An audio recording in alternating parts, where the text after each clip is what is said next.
الحمدللہ، اللہ تعالیٰ کا لاکھ لاکھ شکر ہے کہ مالک الملک نے اپنی یاد کی توفیق اور موقع عطا فرمایا۔ لاکھوں اور کروڑوں درود حضرت محمد مصطفیٰ صلی اللہ علیہ وآلہ وسلم پر، جن کے طفیل مالک الملک نے یہ مہربانی عطا فرمائی۔ سامعین کرام، اللہ تعالیٰ نے قرآن پاک میں ارشاد فرمایا، اعوذ باللہ من الشیطان الرجیم، بسم اللہ الرحمن الرحیم۔ آپ صلی اللہ علیہ وآلہ وسلم کہہ دیں، بے شک حرام کر دیا ہے میرے رب نے سب بے حیائیوں کو، جو ظاہر ہیں ان سے اور جو پشیدہ ہیں، اور گناہ کو اور سرکشی کو بغیر حق کے، اور شریک ٹھہرانا اللہ تعالیٰ کے ساتھ جس کے لیے نہیں اتاری اللہ تعالیٰ نے کوئی سند، اور یہ کہ تم کہو اللہ تعالیٰ پر ایسی بات جو تم نہیں جانتے، اور ہر امت کے لیے ایک وقت مقرر ہے، تو جب آ جائے ان کا مقرر وقت تو نہ پیچھے ہٹ سکتے ہیں ایک لمحہ، اور نہ وہ آگے بڑھ سکتے ہیں۔ اے اولاد آدم، اگر آئیں تمہارے پاس رسول تم میں سے جو بیان کریں تم پر میری آیتیں، تو جس نے تقوی اختیار کیا اور اپنی اصلاح کر لی تو نہیں ہے کوئی خوف ان پر، اور نہ وہ غمگین ہوں گے، اور جنہوں نے جھٹلایا ہماری آیتوں کو اور غرور کیا ان سے وہ دوزخی ہیں، اور وہ اس میں ہمیشہ رہنے والے ہیں۔ پچھلی مرتبہ آپ اللہ تعالیٰ کی ہدایت سن چکے ہیں، جو بنی نوع انسان کے لیے رسولوں کے ذریعے اللہ تعالیٰ عطا فرماتا رہا، اور پھر اللہ تعالیٰ کے آخری رسول صلی اللہ علیہ وآلہ وسلم کو اس قرآن پاک کی شکل میں دے کر بھیجا۔ ہدایت یہ کہ وہ طریقہ اختیار کرو اور ایسے عمل کرو جو اللہ تعالیٰ کے رسول صلی اللہ علیہ وآلہ وسلم بتائیں کہ وہ اللہ تعالیٰ یہ چاہتا ہے اور یہ حکم فرماتا ہے کہ ہرگز شیطان کے پیدا کردہ خیالات کی پیروی مت کرو۔ تم بے حیائی کے کام کرتے ہو، اپنے اوپر خود حلال چیزوں کو حرام کرتے ہو، گندے لباس پہنتے ہو یا ننگے رہتے ہو، اور کہتے یہ ہو کہ اللہ تعالیٰ کا حکم ہے، جبکہ اللہ تعالیٰ شرم و حیا کا حکم دیتا ہے، بلکہ اس نے انسان کے جسم میں شرم اور حیا کا مادہ رکھا ہے، جس کی وجہ سے آدم سے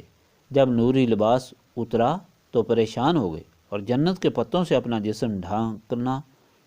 شروع کیا۔ حکم یہ ہوا، اللہ تعالیٰ نے جتنی اللہ تعالیٰ نے مہربانی فرمائی ہے، لباس یا غذا یا رہائش کی صورت میں اس کو استعمال کرو تاکہ اللہ تعالیٰ کی مہربانی کا اظہار ہو۔ نبی پاک صلی اللہ علیہ وآلہ وسلم نے قیمتی لباس بھی پہنا، 1000 درہم کی چادر بھی استعمال فرمائی۔ حضرت امام اعظم 400 درہم کی پوشاک پہنتے تھے۔ حضرت امام مالک کا ایک معتقد سال میں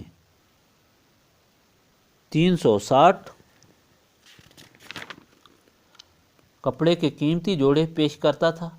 ہر روز نیا جوڑا پہنتے اور پرانا جوڑا غریب کو دیتے۔ تقوی یہ نہیں ہے کہ انسان ننگا رہے، گندا لباس پہنے، اللہ تعالیٰ کی دی ہوئی نعمت کو استعمال نہ کرے۔ تقوی یہ ہے کہ اللہ تعالیٰ کی دی ہوئی وسعت کو استعمال کرے، اچھا کھائے، اچھا پیے، اور خوبصورت زینت بخش لباس پہنے، اور حد سے تجاوز نہ کرے، اور زندگی اللہ تعالیٰ کے فرمائے ہوئے طریقے کے مطابق گزارے،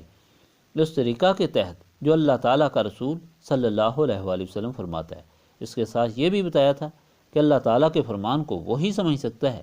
اور اس پر عمل وہی کر سکتا ہے جو نسبت رسولی صلی اللہ علیہ وآلہ وسلم سے اپنے دل و دماغ کو زندہ اور روشن کرے۔ جس کا دل و دماغ نسبت رسولی صلی اللہ علیہ وآلہ وسلم سے محروم ہو، وہ ظلمت میں ڈوبا ہوا ہوتا ہے، شیطان کی ماں پر ایسے عقائد اپنی طرف سے بناتا ہے جو اللہ تعالیٰ کے غضب کا سبب بنتے ہیں، جیسے کعبہ شریف کا طواف ننگا ہو کر کرنا، حج و عمرہ کے دوران اچھی خوراک استعمال نہ کرنا وغیرہ۔ آج کا فرمان بھی اللہ تعالیٰ کی مخلوق کے لیے ہدایت ہے کہ اللہ تعالیٰ کس طرح زندگی گزارنے کا حکم دیتا ہے۔ صاف اور کھلا تو وہ یہ ہے کہ ہر وہ چیز ثواب ہے، یعنی اچھا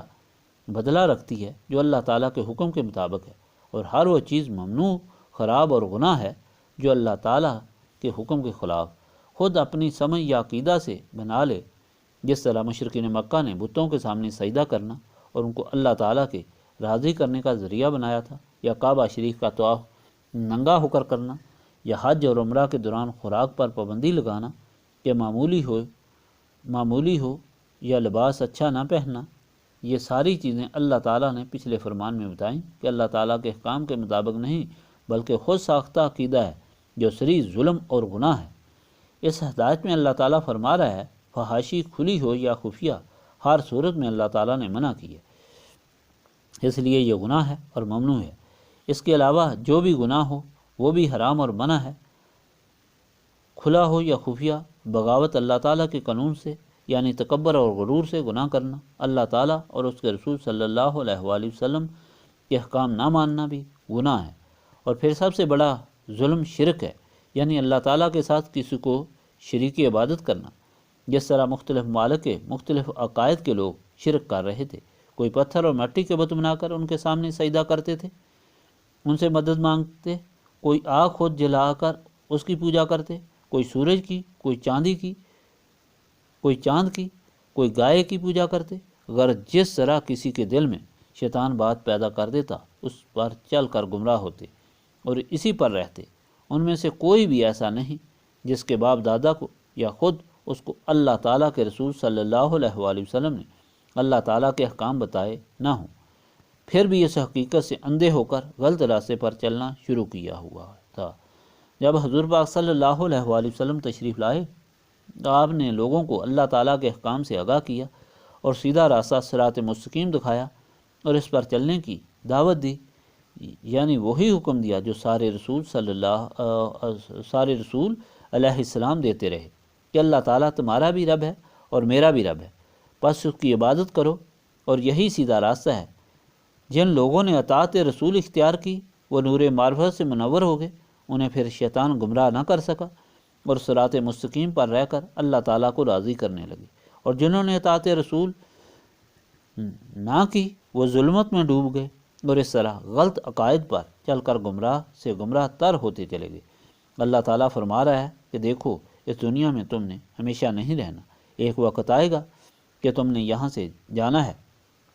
یعنی مرنا ہے، اور جب مرنے کا وقت مقرر وقت آئے گا تو ایک لمحہ مہلت نہیں ملے گی، ایک لمحہ آگے پیچھے نہیں ہو سکتا۔ پھر اللہ تعالیٰ کے سامنے حاضر ہو کر اپنے مال کا جواب دینا ہے، کوئی عذر قبول نہیں ہوگا، اعمال کے مطابق جزا اور سزا ہوگی۔ اللہ تعالیٰ کے حکم کے مطابق زندگی گزارنے والے قبر میں بھی عیش کریں گے، ان کی قبر مشرق سے مغرب اور شمال سے جنوب تک کھلے گی اور جنت کے دروازے سے خوشبو آئے گی۔ نیک مال خوبصورت شکل کے بن کر ساتھ رہیں گے اور دل بہلائیں گے، اور بد اعمال کی قبر سر سے پاؤں کی طرف، دائیں سے بائیں طرف آپس میں مل کر اس کی ہڈیاں چور کرے گی۔ دوزخ کی کھڑکی سے گرم اور بدبودار ہوا آئے گی، اور بدعمال بدصورت ساتھی بن کر انسان کو پریشان کرنے آئیں گے۔ قیامت کے دن جب حاضری ہوگی تو مال کا وزن ہوگا،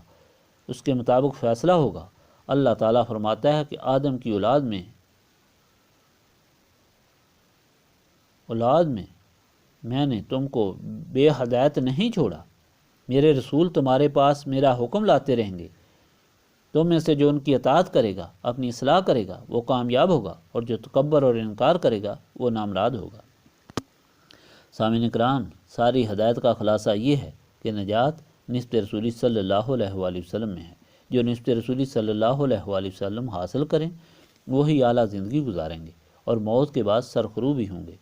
اور نسبت رسولی صلی اللہ علیہ وآلہ وسلم سے محروم زندگی میں بھی اور آخرت میں بھی ذلیل و رسوا ہوں گے، کیونکہ نسبت رسولی صلی اللہ علیہ وآلہ وسلم سے ہی اللہ تعالیٰ کے احکام سے آگاہی ہوتی ہے، اللہ تعالیٰ کے حکم پر چلنے کی توفیق ہوتی ہے، اس سے محرومی گمراہی کا سبب بنتی ہے۔ اس لیے یہاں نسبت رسولی صلی اللہ علیہ وآلہ وسلم کی تلقین کی جاتی ہے اور اسے حاصل کرنے کے لیے یاد الہی کرائی جاتی ہے، کیونکہ یاد الہی سے سینے صاف اور نسبت رسولی صلی اللہ علیہ وآلہ وسلم کے قابل بنتے ہیں۔ اللہم صلی علی سیدنا محمد وعلی آلہ وصحابہ صلاۃ تکون لنا امان من کل خوف، لا الہ الا انت سبحانک انی کنت من الظالمین، استغفر اللہ العظیم الذی لا الہ الا هو الحی القیوم واتوب الیہ، استغفر اللہ العظیم الذی لا الہ الا هو الحی القیوم واتوب الیہ، استغفر اللہ العظیم الذی لا الہ الا هو الحی القیوم واتوب الیہ۔ ربنا تقبل منا انک انت السمیع العلیم وتب علینا انک انت التواب الرحیم۔